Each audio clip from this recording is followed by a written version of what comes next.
Okay, so I figured out of all things that I could talk about that actually might be important to make somebody learn about, I'd go with CPR. Since I'm on the rescue squad, it's something I have to do often, like on calls, but it's something I'm trained in and I help train people. So I just assumed that this would be something that could educate y'all and maybe you want to go out and do yourself. So.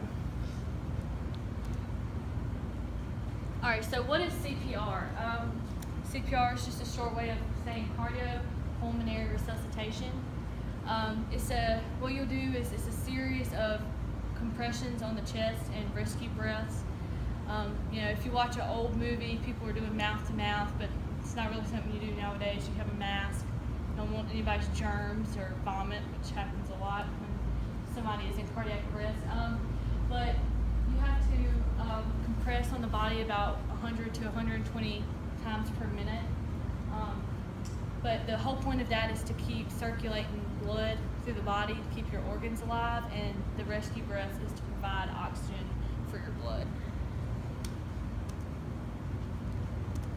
So the picture on the top corner is just a picture of somebody doing compressions on a dummy, and then the bottom corner is the rescue breath with a mask. Alright, so how can you learn how to do CPR? It's very simple. I don't know if you'll have like a CNA class here at your school or not, but you could learn it in that class. You can go to a rescue squad. I know y'all actually have a very well-functioning rescue squad here in McBee, but you can go to the fire department. Honestly, you can look up online and go anywhere because there's tons of classes offered all the time. And if any of y'all would like to have a class, let me know, and I'd be happy to teach one because I feel like it's really important.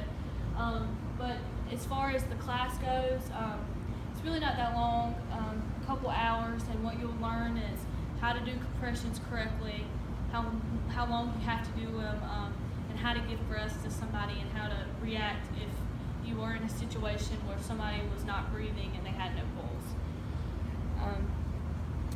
But you'll learn how to operate an AED as well. So an automated external defibrillator, you'll see signs, and y'all should have one at school, especially for people that play sports. They like to have them around. If y'all didn't hear about the child in Hartsville that died, there was no AED close to him. So unfortunately he did die, but if you have the training and you have the equipment, you very well could save somebody's life. So how is it beneficial for you to know CPR?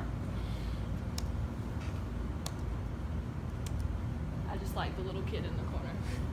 Anyway, honestly, you could save a stranger, you could save somebody you know, but most likely it would end up being somebody you know. Unfortunately, being on the rescue squad, you see a lot of people that you do know, but it does make you feel better knowing that you can try to help them. One of the examples I gave is you might save a life of a stranger or somebody that you love. It's hard sitting there feeling helpless, and if you're ever in that position, you won't be quite as helpless. You'll be able to do something and to act. You'll be smarter, so you'll have some more education. You'll have some knowledge to why CPR is done or when you should do it, which is important to understand. And you'll be prepared. If you take the class, you could watch a video on YouTube and say, oh, I know how to do CPR. But if you take a class, you get more information, you're more prepared if the situation does arise. So honestly, the very first time that you're ever going to do CPR is very nerve-wracking because you're going to have people around watching you. You're going to be scared, and you're going to know that if you're not doing this correctly, that person very well may die.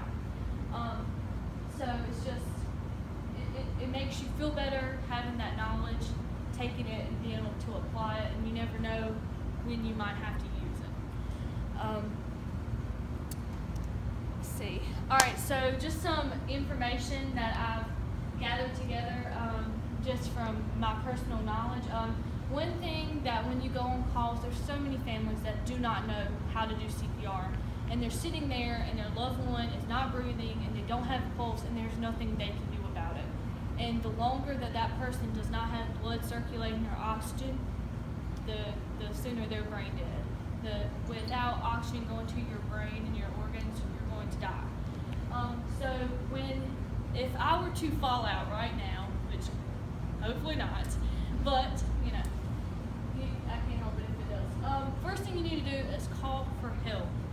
If you got your cell phone, a buddy next to you, hey, call 911, get some help. See if there's an AED around.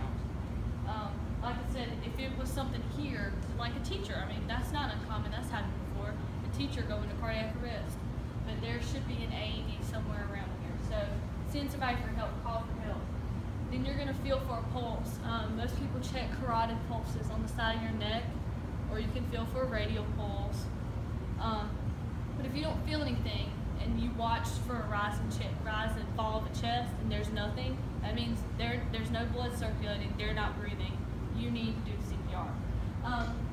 So, like I said earlier, you compress the chest 100 to 120 beats per minute, and the cycles will be given in 30 compressions and 2 rescue breaths. So you'll count out loud when you do it. You go 1, 2, 3, 4, all the way up to 30. And you stop compressions, give 2 breaths, and keep going.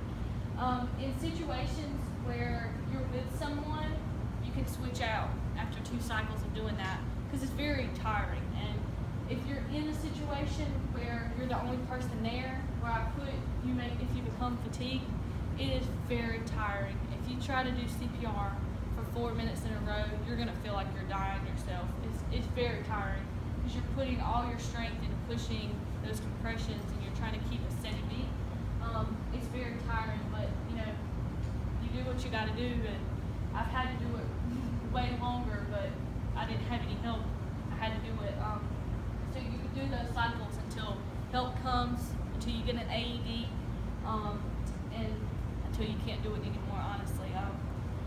So hopefully, y'all will never be in that situation, but unfortunately it does happen all the time. I've got these facts from AHA, the Washington Department, and EMS squad. I think they're called Holland Rescue Ambulance Service or something like that. Anyway, cardiac arrests are the leading cause of death in adults. So, the age where it's most common is going to be from like 60 older. But men are twice as likely to go into cardiac arrest than women. Sorry, guys. Hopefully somebody will be there for you when you're 60. I'm just kidding. Anyway, when you do CPR, you can double and or triple the survival rate of whoever you're doing CPR on. And out of all the cardiac arrests that occur, 70% of them happen outside of the hospital. So maybe at work or maybe at home. It's unfortunate, but it does happen. And only 46% of those people receive care before professionals arrive. So EMS, rescue squad, whatever, there's only 46% of people that get CPR or some kind of care before the ambulance arrives.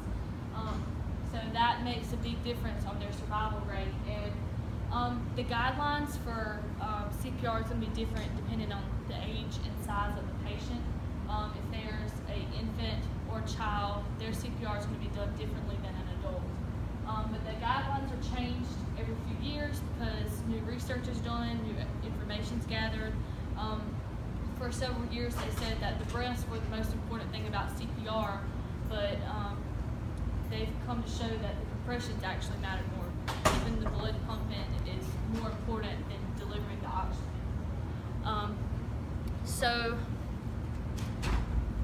I was going to show this video, and I'll probably show it at the end there for the little link there, but this was a cool little animation I saw of them giving breaths. And in this situation, this person has help. So there's one person doing compressions, one person giving the rescue breaths, which makes it a lot easier having someone that you can switch up with. Don't know if you like music, but this is something that helps. And especially when you don't have help and you're trying to keep going, you've been doing it for a while. Staying Alive by the Bee Gees, like staying alive, or Hips Don't Lie. I've tried all of these. I'm not trying to be retarded or something, but I did try all these just to see if it actually did go with the beat, and it does. Another one, Bites the Dust. That sounds bad because of what you're doing, but it does work. But it helps when you're trying to do these in your head, keeping the rhythm, because you've got to have that 100, 120 beats per minute. So when you're singing these songs, it kind of helps you stay in rhythm, and you're not really thinking about how tired you're getting after you're doing it. So, anybody have any kind of questions? Anybody?